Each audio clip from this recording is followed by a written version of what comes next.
Thanks for tuning in, Dividend Dashboard here. August is finally over and it's time to do a portfolio update. We're going over the stocks I bought, portfolio value, dividends received, and much more. If you like real investors showing their investments with no hype and in full transparency, all I ask you is to hit that like and subscribe button. Let's dive in. For the month of August, I bought nothing. That's right. Nothing. A few weeks back, I made a video about me quitting my 9-to-5 job just to take a break from the rat race. Quitting my job meant that I needed to cut certain things in order to preserve cash, and investing was one of them. Now, I did receive dividends this month and I could invest them, but I didn't. Why? Because I've been enjoying life. Rather than opening my brokerage account and seeing the charts go up and down without buying anything did not sound like a good plan. Since quitting my job, I've been spending more time in nature, catching up with friends and family, and also investing in myself in the form of exercise. I have been hitting the gym and also running through different places where I live. I don't have an exact date of when I'm going to start depositing again. I'd say between 1 to 4 months, but as of right now, I'm enjoying life and the little things. As mentioned, I did receive dividends for the month of August, I just didn't invest them. I received dividends from MasterCard, $2.13, Texas Instruments, $7.80, AbbVie, $9.33, Procter & Gamble, $3.05, Colgate, $4.19,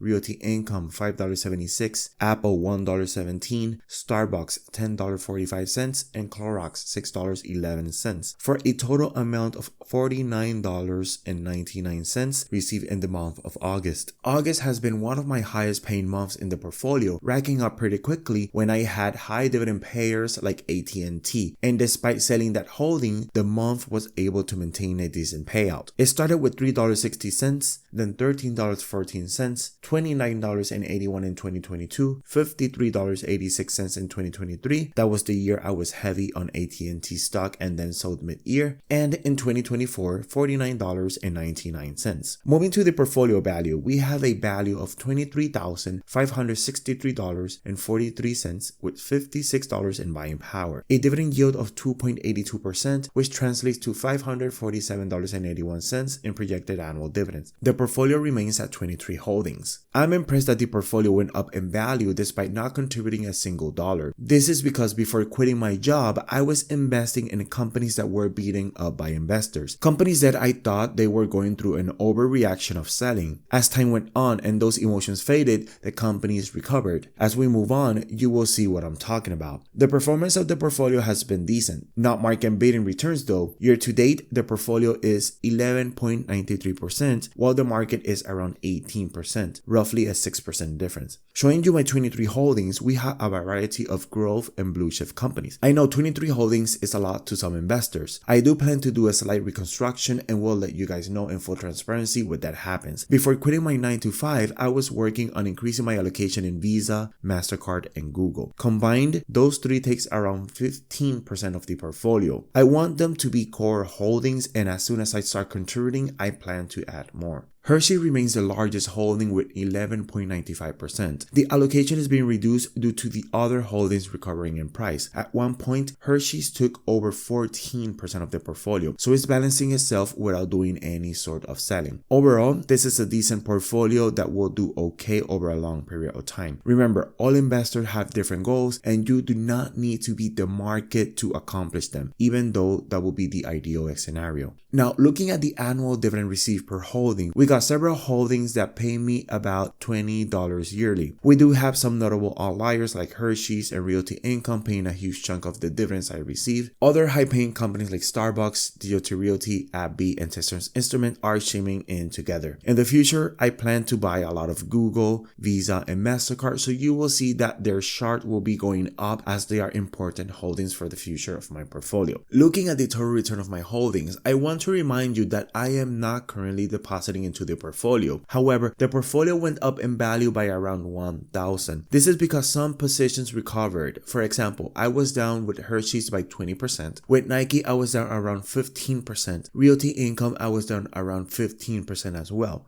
Other holdings recovered into the green and continue going up. Largest return is Apple by almost 100%. Second is JP Morgan Chase by more than 80%. And third spot is Digital Realty by almost 60%. Overall, a decent portfolio that despite not beating the market, I have made money with most of my holdings if I were to sell. The mission remains the same, to increase the core holdings allocations, but that will happen when I get a job. Let's see if September brings something new into my life. That will be it for this portfolio update. Don't forget to like, comment, and subscribe. I'll see you in the next one.